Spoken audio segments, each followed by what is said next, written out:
acompañado de shock o hipotensión ortostática, disminución del hematocrito entre un 6 a 8%, o transfusión como mínimo de 2 concentrados de batidas.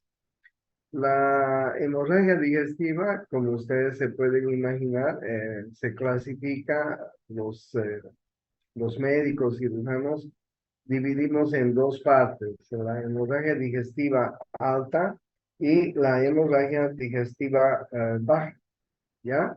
Vamos a ir viendo entonces cuáles son estos dos términos. Alguna terminología que también hay que recordar respecto a la hemorragia digestiva, la hematemesis, por ejemplo.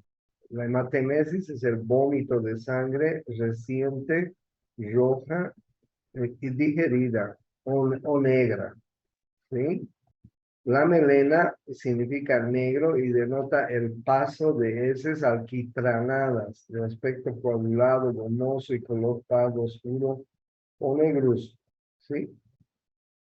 La hematoquesia es la eliminación de sangre, sangre viva si quieren, por el recto.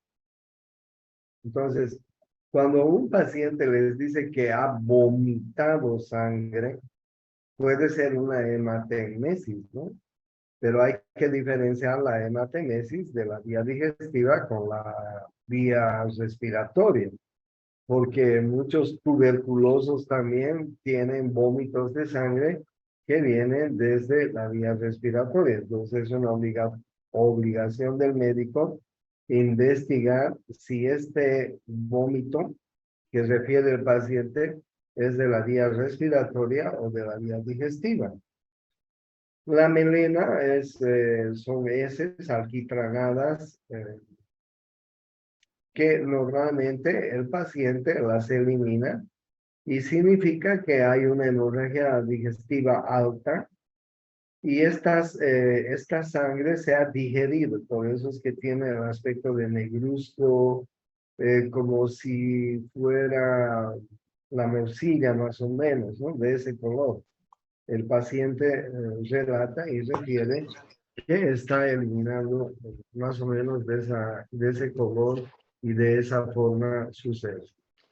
Y la hematoquesia es la eliminación de sangre viva por el recto, ¿ya? ¿Cuáles son las características de la melena? La melena les he dicho que es la sangre eliminada por el recto digerida, que viene de la parte alta. ¿Alguien está con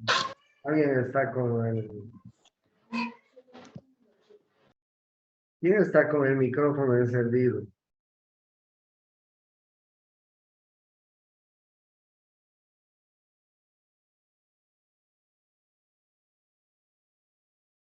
Bien. ¿Cuáles son las características de la melena? Yo les decía que la melena es normalmente una sangre digerida que viene de la parte alta del tubo digestivo. Nosotros los médicos dividimos, les decía, en dos partes, ¿no? Hemorragias digestivas bajas, altas y bajas.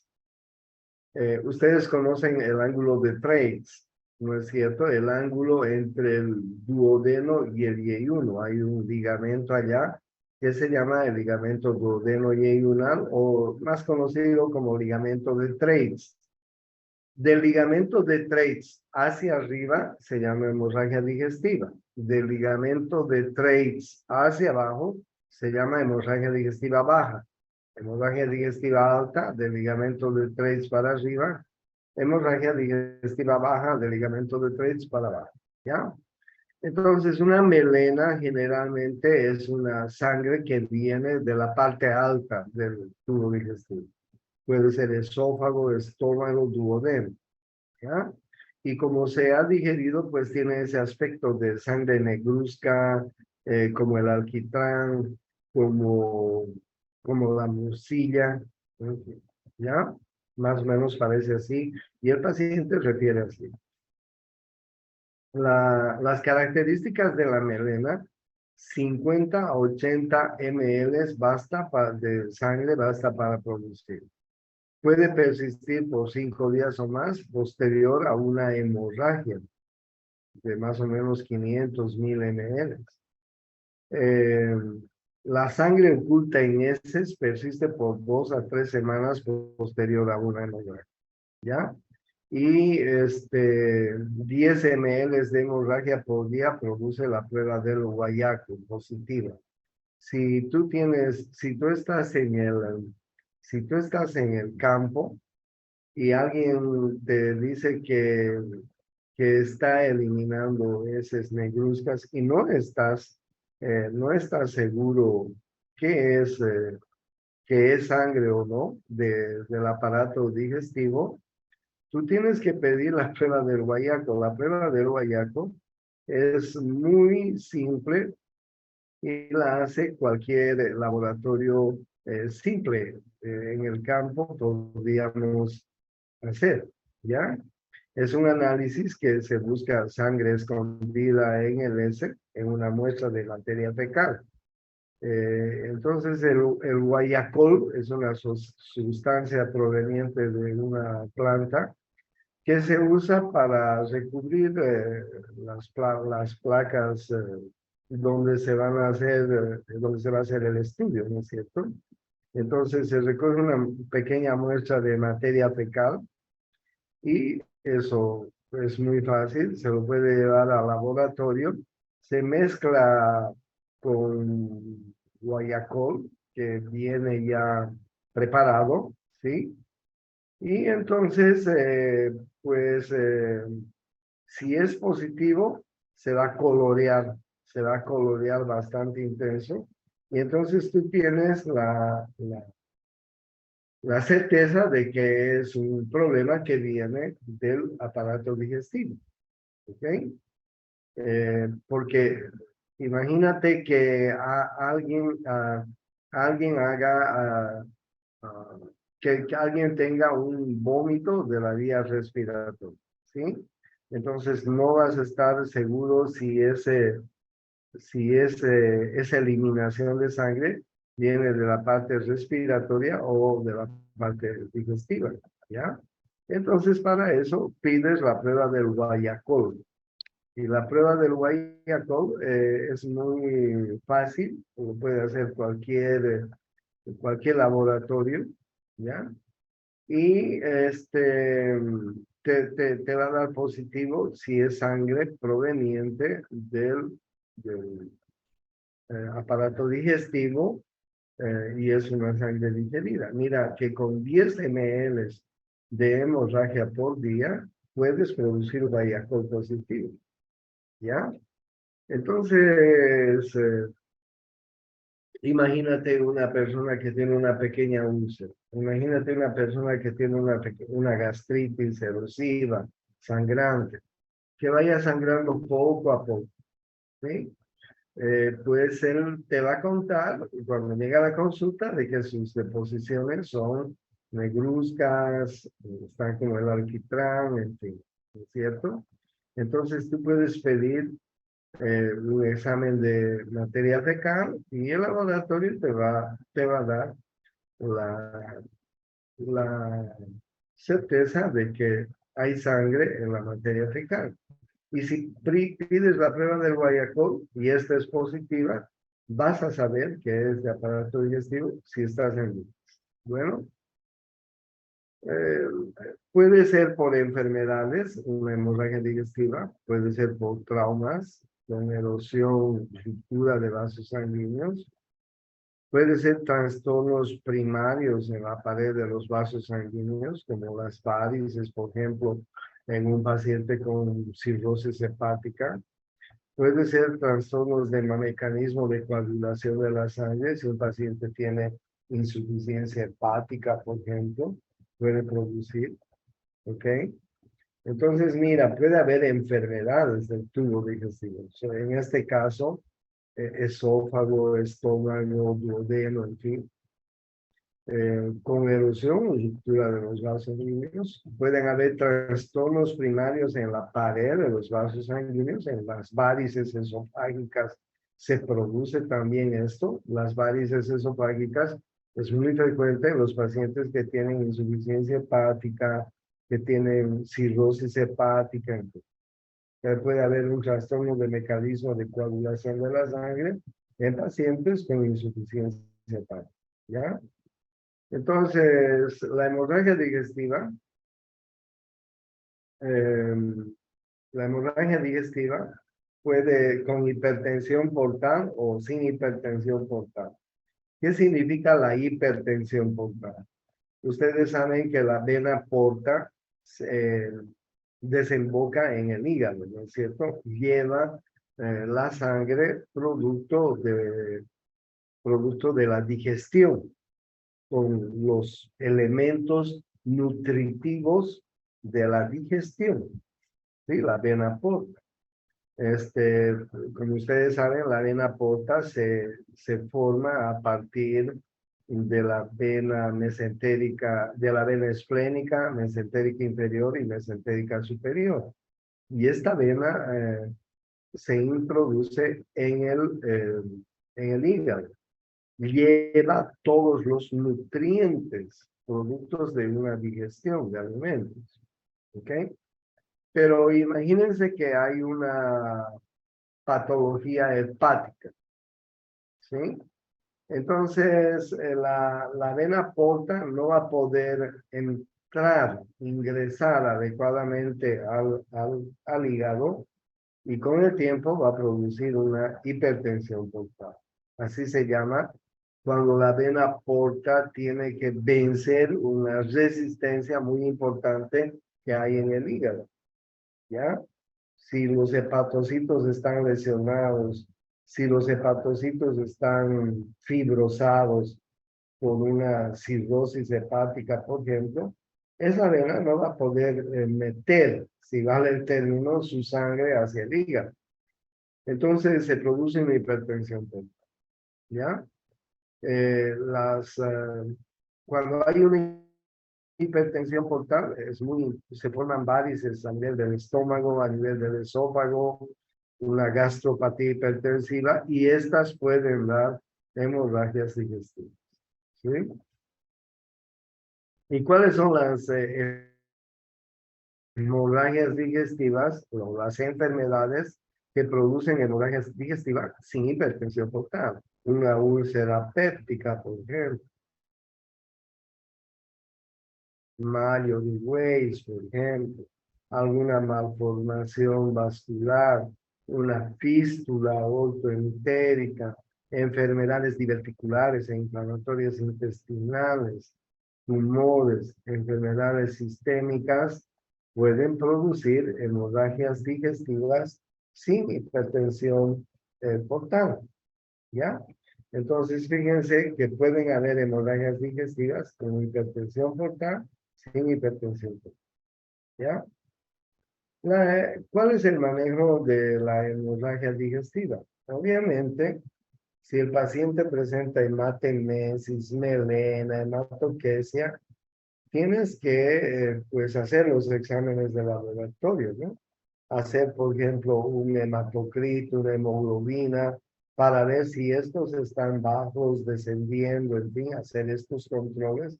Es importante hacer un recuento de los glóbulos rojos. Te vas a dar cuenta si además el paciente tiene la clínica de que está perdiendo sangre. Entonces, si tú verificas esta situación a través de un hemograma, por ejemplo, o a través de análisis de la materia fecal, por ejemplo, que ya te he señalado, entonces vas a definir que hay una hemorragia digestiva. Y dependiendo de la cantidad, pues tú tienes que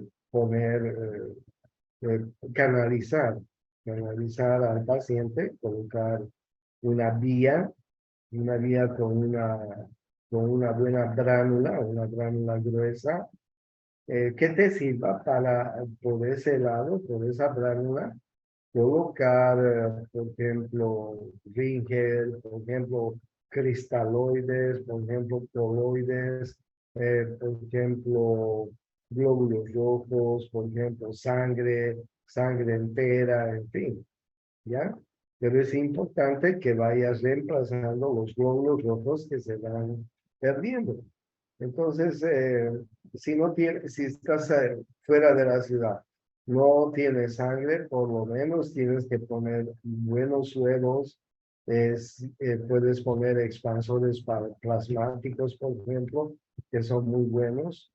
Y si no tienes expansores, pues un Ringer normal, un Ringer lactato, hasta que lo derives a un centro que tenga mejores condiciones.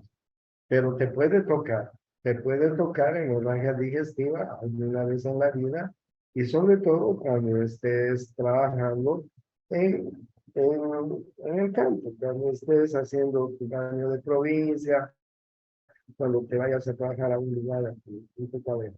Ya, ten en cuenta. No te olvides que una hemorragia digestiva, si es muy intensa, puede producir problemas a nivel de la conciencia, ¿no es cierto? El paciente puede estar inconsciente o podría estar consciente. Si está inconsciente, quiere decir que la hemorragia digestiva es muy fuerte, es muy intensa, hay un shock hipovolémico y bueno, y tienes que tratarlo como si fuera un shock de ese paciente, ¿no? Entonces, algunos parámetros para valorar una hemorragia digestiva de gravedad es la presión arterial. Cuando la presión arterial es menor a 100, sobre todo la sistólica, y el pulso es taquicárdico mayor a 100, es una hemorragia grave. El paciente tiene que tener una vía y poder pues reemplazar los líquidos que está perdiendo, ¿no? En este caso la sangre. Y es importante también que se haga una endoscopía en algún centro. Tienes que derivarlo de forma urgente, ¿ya? Si la presión, sobre todo sistólica, es mayor a 100, el pulso menor de 100 por minuto, entonces la hemorragia es leve. Sin embargo, necesita también una endoscopía para definir cuál es la causa que está produciendo la hemorragia. Fíjense que en cualquiera de los dos casos, leve, moderada, grave, además del hemograma, del hematocrito, de la hemoglobina, del análisis que puedas hacer en materia fecal, pues la endoscopía es el gold estándar para hacer el diagnóstico, ¿no es así? Entonces, es importante, ¿ya? Hay una alta mortalidad de estas hemorragias digestivas altas y también bajas en todo el mundo, ¿sí? En todo el mundo, ¿ya? Entonces, ya sabes tú cómo se clasifica la hemorragia digestiva. Ahí ustedes pueden ver el ángulo duodeno-yeyunal, el ángulo de Treitz. Del ángulo de Treitz hacia arriba son hemorragias digestivas altas. Del ángulo de Treitz hacia abajo son hemorragias digestivas bajas, ¿ya? Y miren ustedes las causas, ¿no? Una esofagitis, por ejemplo, importante, ¿sí? Varices esofágicas, varices gástricas, úlceras, que son la continuación de una gastritis, eh, carcinomas perforados, como ustedes ven, gastritis agudas, erosivas, y saben que son frecuentes estas hemorragias, sobre todo después de las fiestas. Ustedes van a tener pacientes con hemorragia digestiva después del Año Nuevo, después del Carnaval, después de alguna fiesta importante, ¿no? Donde se ingiere mucho alcohol y este alcohol puede ser el detonante para producir hemorragias digestivas. Si estás trabajando en algún pueblo, pues después de la fiesta del pueblo, 2, 3 y a veces más días, pues la gente toma mucho alcohol y puede producirle problemas de sangrado por el alcohol, ¿ya? Entonces, dentro de las hemorragias digestivas altas, ustedes pueden ver, la causa más frecuente es la enfermedad ulcerosa péptica, la gastritis erosiva o esofagitis, 25%, las varices sangrantes, un 15%, el síndrome de Mallory-Weiss, un 5%, y otras como carcinomas, malformaciones, etcétera, entre 5 a 10%. Pero ustedes se dan cuenta que la enfermedad que más posibilidades de producir hemorragia digestiva tienen es la enfermedad ulcerosa péptica, ¿no? Pues hablamos de gastritis, hablamos de úlceras pépticas, hablamos de Helicobacter pylori, etcétera, ¿no? Entonces tengan en cuenta siempre esto, ¿no?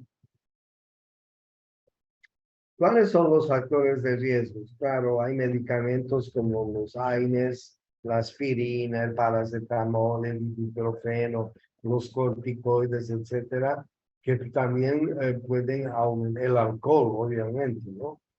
Que pueden aumentar el riesgo.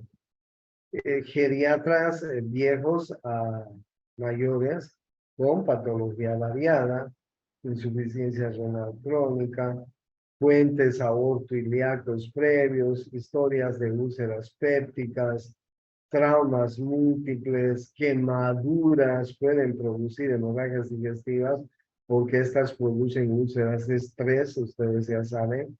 Varices esofágicas por cirrosis también son importantes en los factores de riesgo de la hemorragia digestiva, ¿ya?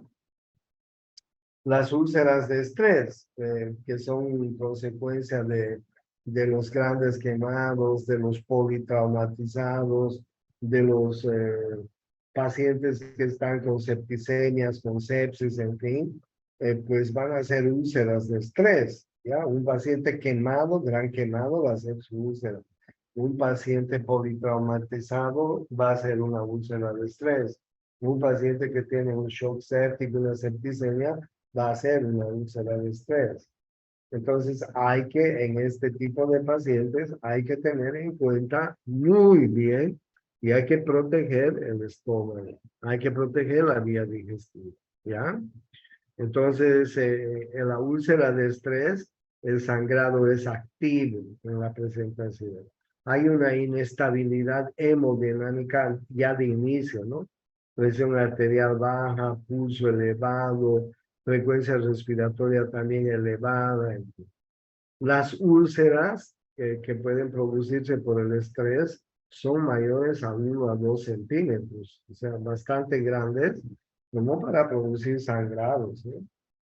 El sangrado también puede ser varicoso o por una hepatopatía avanzada, ¿no? ¿Ya?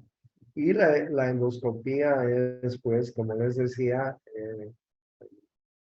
el examen que nosotros tenemos que utilizar para poder solucionar este tipo de problemas, ¿ya? Los riesgos de mortalidad, ustedes saben bien, se dan cuenta que mucha pérdida, una gran pérdida de sangre puede producir un shock hemorrágico hipovolémico con un sangrado activo, ¿sí?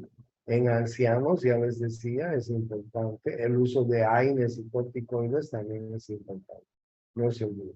Entonces, en la historia y evaluación, en la historia clínica y evaluación que haces del paciente, es muy importante la investigación si el paciente no es portador de síntomas de gastritis, de úlceras, en fin, ¿ya? Y en el examen físico, pues también es importante ver si no hay dolor a nivel del epigastrio, en la región del esófago, del estómago, del duodeno, ¿no es cierto? Es importante diagnosticar si puede haber la probabilidad de una hemorragia digestiva. Entonces, la endoscopía es muy importante Y si la endoscopía revela que se está produciendo un sangrado, se puede solicitar una angiografía que nos ayuda también a detener, porque cuando hacemos la angiografía utilizamos sustancias que pueden eh, parar el sangrado, o el endoscopista puede cauterizar el sangrado si es una úlcera, si es una, sobre todo úlcera, ¿ya? Si no se encuentra nada a nivel de la vía digestiva alta, pues hay que sospechar que es una hemorragia digestiva baja, es decir, una patología que está del ángulo de Treitz para abajo, ¿ya? La hemorragia digestiva alta, entonces, ¿cuál es la ventaja? Detecta el sangrado, identifica las varices, predice el resangrado, permite el control endoscópico, reduce el tiempo de la intervención quirúrgica. Y las desventajas, el paciente tiene que estar en ayunas. Si el sangrado es muy intenso, masivo, a veces la visión impide la visión del endoscopista, ¿no es cierto? Eh, para hacer endoscopía, el paciente tiene que estar sedado. Tú sabes, ustedes saben, ustedes se dan cuenta. Tienes que sedar al paciente, utilizan algunos medicamentos importantes, los endoscopistas, para sedar. Pero si es un paciente que está sangrando, pues la sedación puede comprometer la ventilación respiratoria, ¿no? O sea, tiene su desventaja por ese lado, ¿no? En algunas circunstancias el estudio puede ser peligroso. El Helicobacter pylori es una bacteria, ya saben ustedes, bacilo gram negativo, que es el responsable de producir gastritis úlcera péptica, ¿no? Por eso es que cuando ustedes tienen pacientes, tienen dos alternativas, ¿no? Hacen los laboratorios, hemograma, examen de orina, heces, etcétera, y no se olviden de pedir un test para el Helicobacter pylori siempre, ¿no? No se olviden que en el examen les voy a preguntar cuál es el tratamiento que se hace en una gastritis o en una úlcera, no sé todavía lo que les voy a preguntar, y qué medicamentos, qué antibióticos se utiliza en el caso de una gastritis o una úlcera con el Helicobacter pylori, ¿ok? Yo ya les he dicho, el pH del estómago es muy ácido, 1.2. ¿Ok? Y en ese pH ácido, no hay ninguna bacteria que resista a un pH así, ninguna, absolutamente nada. Por eso es que, por ejemplo, en las mujeres, ¿cómo es el pH de la vagina? Con las mujeres. En las mujeres el pH de la vagina es ácido. ¿Por qué? Porque ese pH ácido va a defender a las mujeres jóvenes de que pues no entre ninguna bacteria a esa región para producir infecciones, en fin. Entonces, en pH ácidos no hay bicho que resista, no hay ningún microorganismo, excepto el Helicobacter pylori. Mientras más ácido, mejor todavía. El bicho está más chocho, está como en su arena, como en su oasis. Por eso es que es importante, les decía, elevar un poco primero el pH del estómago. Y eso lo logramos con antiácidos, con medicamentos como la familia de los omeprazoles, ¿sí? Hay que darles unas 2 semanas primero de tratamiento al paciente con antiácidos, con medicamentos y dieta sobre todo. A ese paciente tienes que prohibir el café, el alcohol, el tabaco, el picante, las grasas, las frituras, las comidas chatarras, la Coca-Cola, etcétera, ¿no?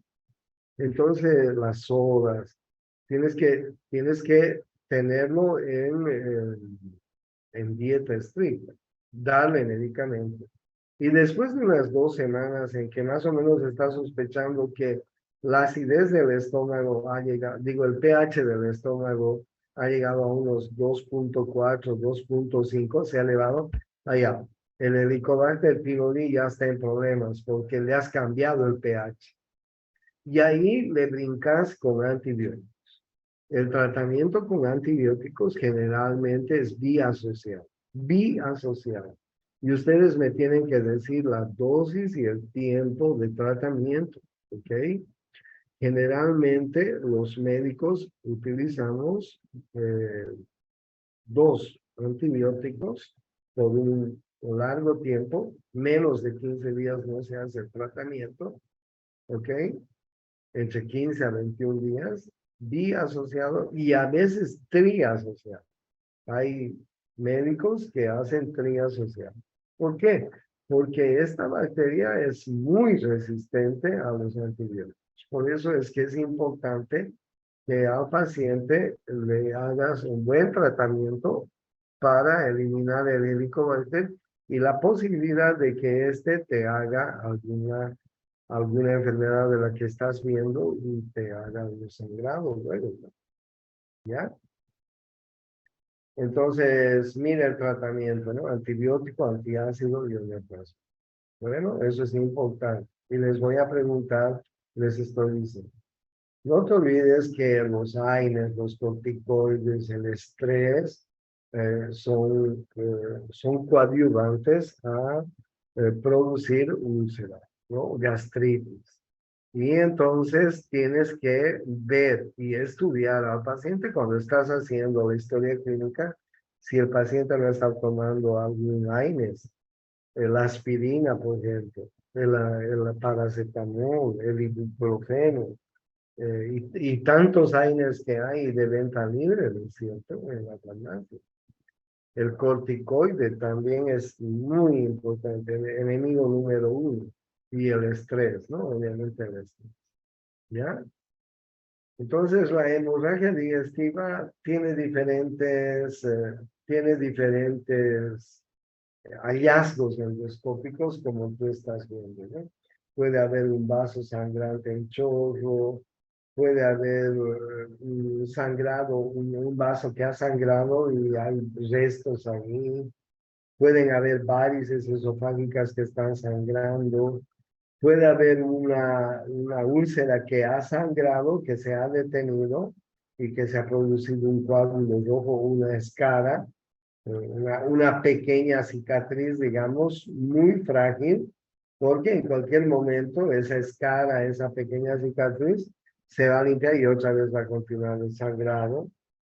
Entonces es importante los hallazgos endoscópicos que hagan, ¿no? Y obviamente cuando se hace la endoscopía, también se tiene que hacer una biopsia, ¿no? Porque no te olvides que esa úlcera puede ser cáncer. Y el cáncer de estómago, de esófago, es muy, muy importante. Bueno, entonces en la hemorragia digestiva, yo les decía, ¿no? La ingesta de alcohol. Después de las fiestas, ustedes van a tener pacientes con este tipo de problemas.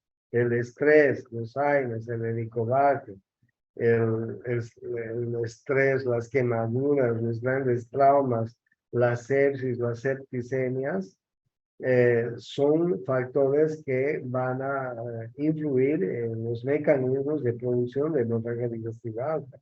El estrés, los AINES producen disminución de la síntesis de prostaglandinas, hipersecreción ácida y lesión de la glucosa. La ingesta de alcohol produce el aumento de leucotrienos, producen éstasis vascular, congestión, aumentan la permeabilidad vascular y se puede producir gastritis.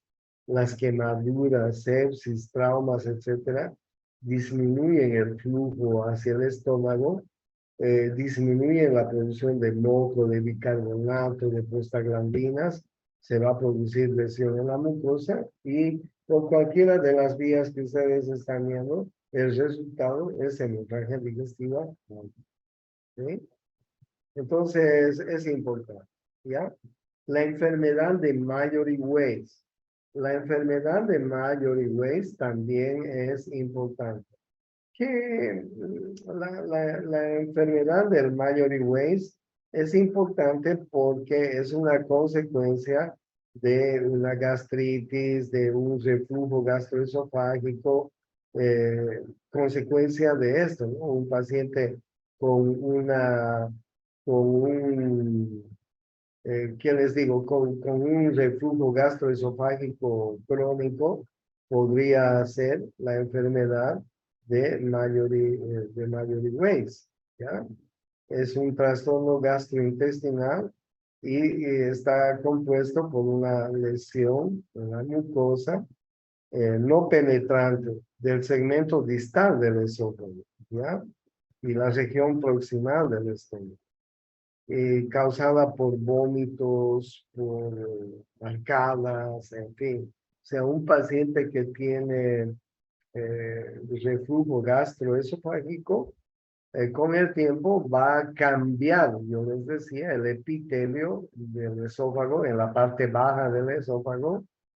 Entonces, este epitelio se va a lacerar la mucosa, ¿ya? Del epitelio del esófago, de la parte inferior del esófago, de la parte proximal del estómago, debido a, al reflujo, a la náusea, al vómito, a la arcada, al hipo que tienen estos pacientes, ¿no? Y se va a producir una, una inflamación muy importante del segmento distal del esófago y del segmento proximal del estómago.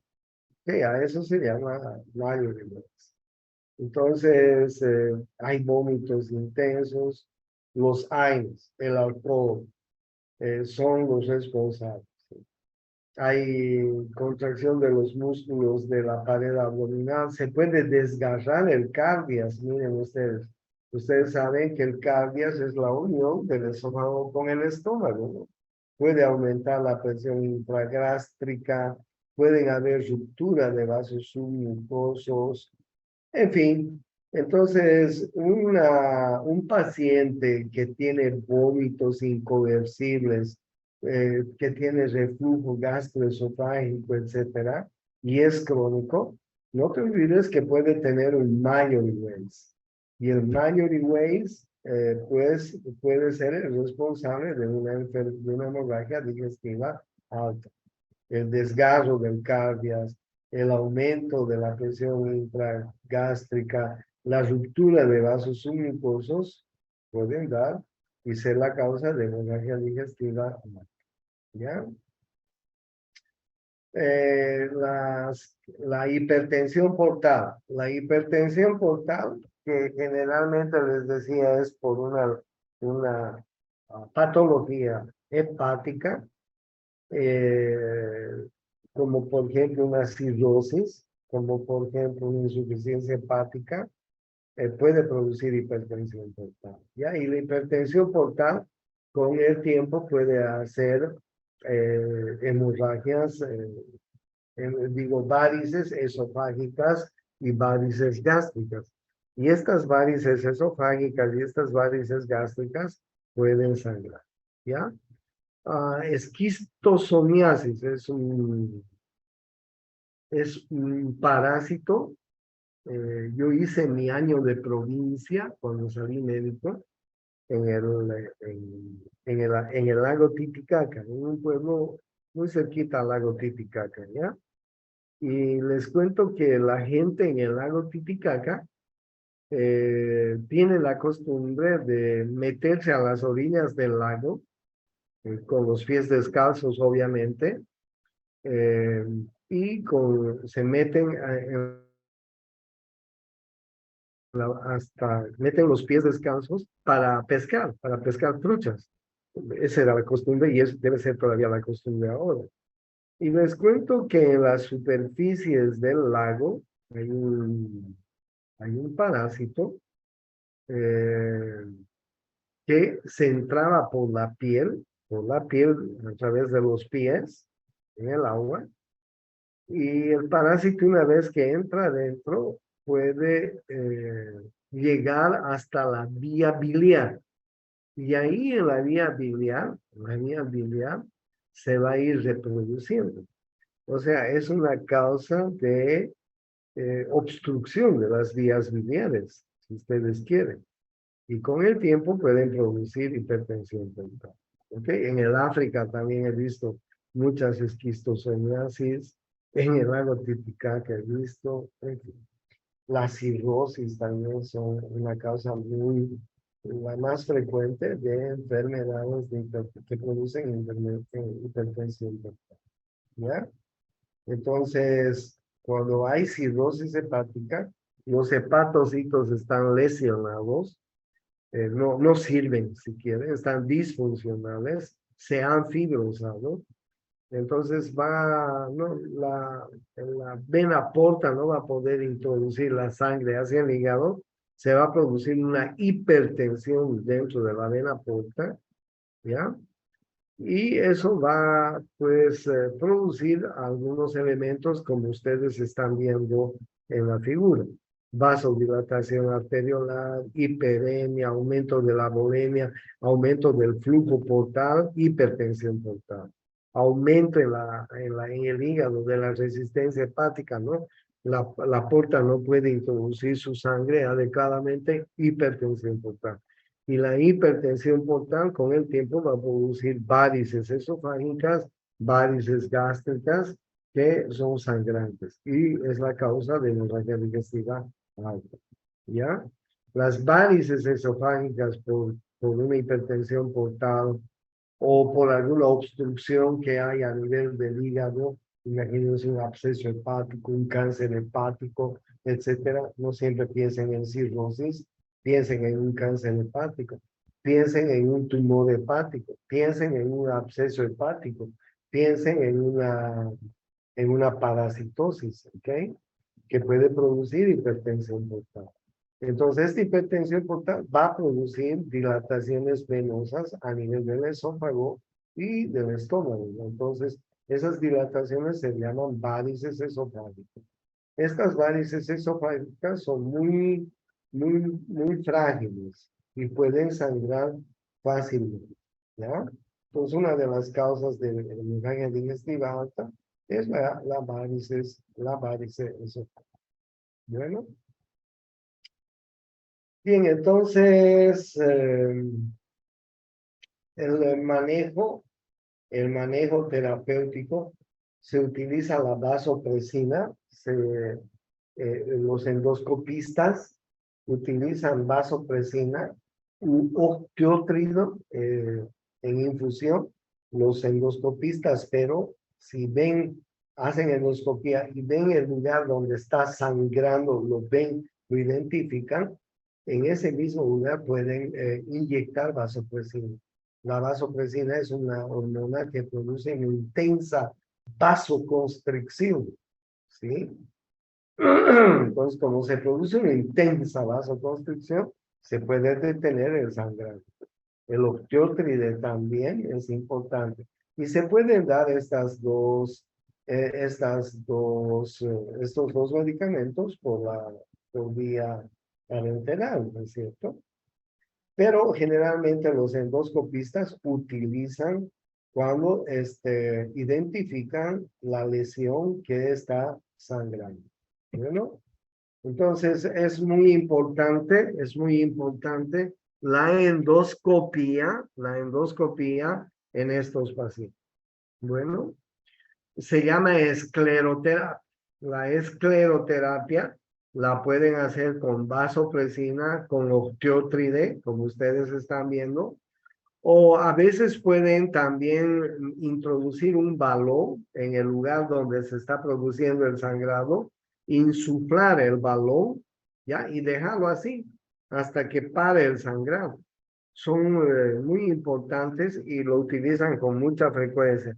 Si el endoscopista ve que la varice hemorrágica no está parando, meten un balón a la parte final del esófago, lo inflan ese balón y lo dejan así inflado unas 48 horas, unas 24 horas.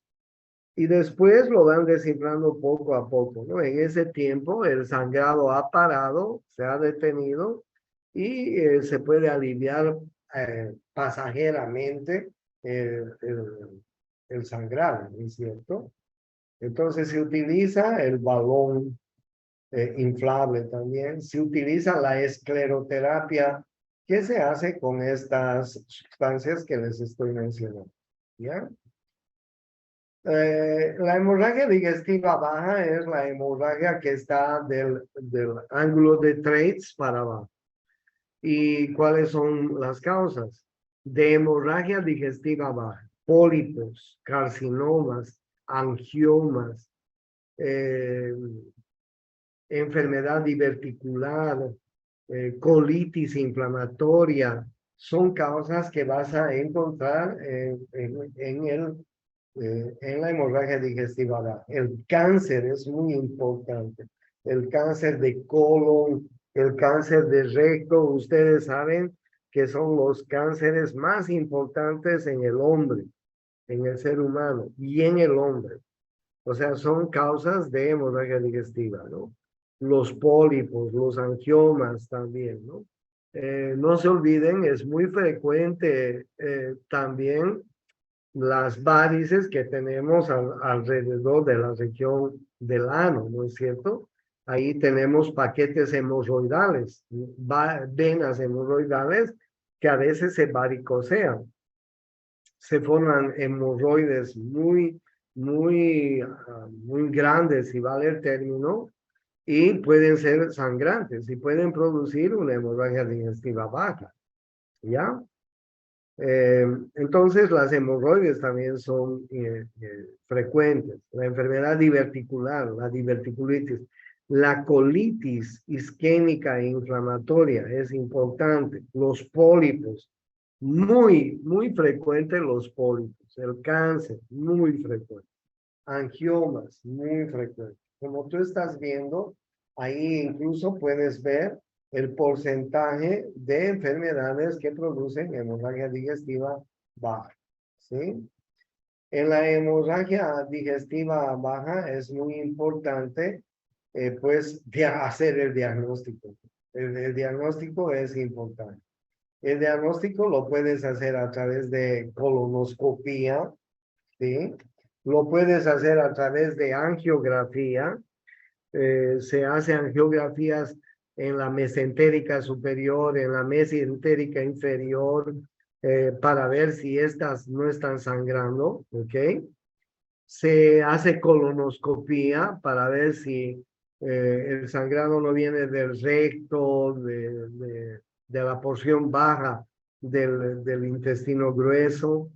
La historia clínica es muy importante, el examen físico es muy importante, ¿ya? Bien, algunas angiodisplasias pueden producir también hemorragia digestiva baja, ¿ya? Sobre todo en ancianos es frecuente. Y el diagnóstico siempre es endoscopía, ¿no? Es decir, colonoscopía. O también se puede hacer, perdón, también se puede hacer rayos X del tracto digestivo bajo, ¿ya? Del tracto digestivo bajo.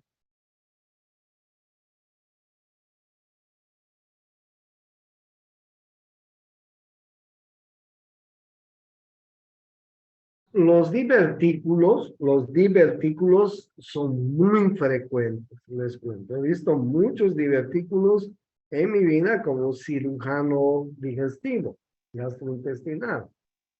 Y los divertículos, pues son pequeños, como verrugas que están en la mucosa, igual que los pólipos parecidos, que pueden sangrar. Y son frecuentes también el sangrado. Y también pueden producir hemorragias digestivas bajas, ¿ya? Los pólipos y los divertículos son muy frecuentes, ¿ya? Una vez que ustedes saben que el pólipo tiene una pequeña raíz que está sujetada a la mucosa. Y esta raíz a veces eh, se isquemia, se necrosa y comienzan los sangrados por el pólipo. es muy importante hacer la colonoscopía, es muy importante hacer radiografías varitadas del intestino grueso, ¿sí? A veces hay en doble contraste radiografías varitadas con bario del intestino grueso. Entonces, son estudios que se hacen en el paciente, se les prepara primero, hay que colocarles enemas, limpiarles el intestino, y una vez que has preparado, le haces tomar bario al paciente. El bario va a colorear el intestino, y sacan radiografías. El bario te va a constatar si hay algún lugar donde está produciéndose sangrado. Pero bueno, a partir de que ha aparecido la colonoscopia, que es lo más digamos, frecuente y fácil ahora, pues mejor. Ojalá que alguien de ustedes haga gastroenterología. Les cuento que no hay gastros en Santa Cruz. Hay muy pocos gastros que hacen estudios de vía alta, y menos. Hay tres médicos que hacen colonoscopías, que tienen buenos equipos para hacer colonoscopías de la vía baja. Están podridos en plata los tres, porque no saben cuánta plata, son bancos, porque cuando un médico, un cirujano tiene un paciente, tiene que enviarles a cualquiera de ellos para que hagan el diagnóstico y después ver si hay que operar o no. Pero estos tres están hinchados de dinero. No hay muchos gastroenterólogos en Santa Cruz. Les sugiero que alguien piense en hacer gastroenterología, ¿ya? Las hemorroides, les decía, que también son las causas de las hemorroides, las fístulas anales, las fisuras anales, son causas de producir hemorragia digestiva baja, ¿ya? Las proctitis, los traumas rectales también son fáciles, ¿no?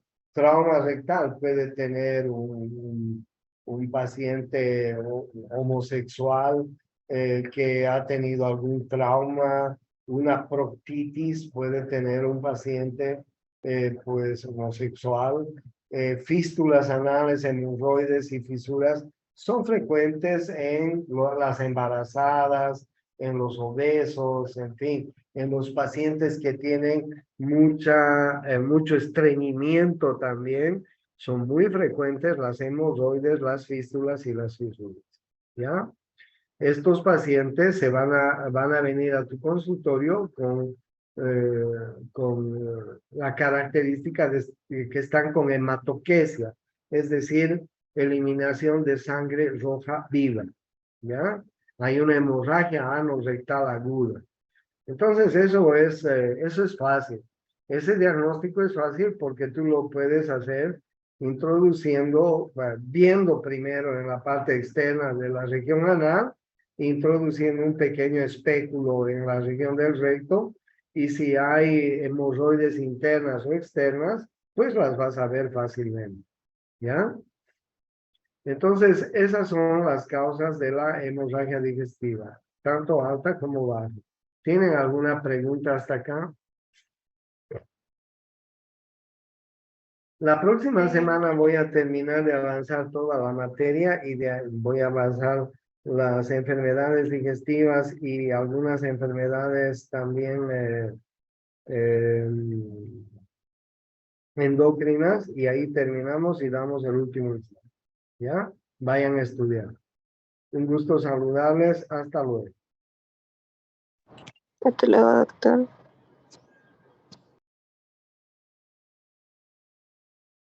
Recording stopped.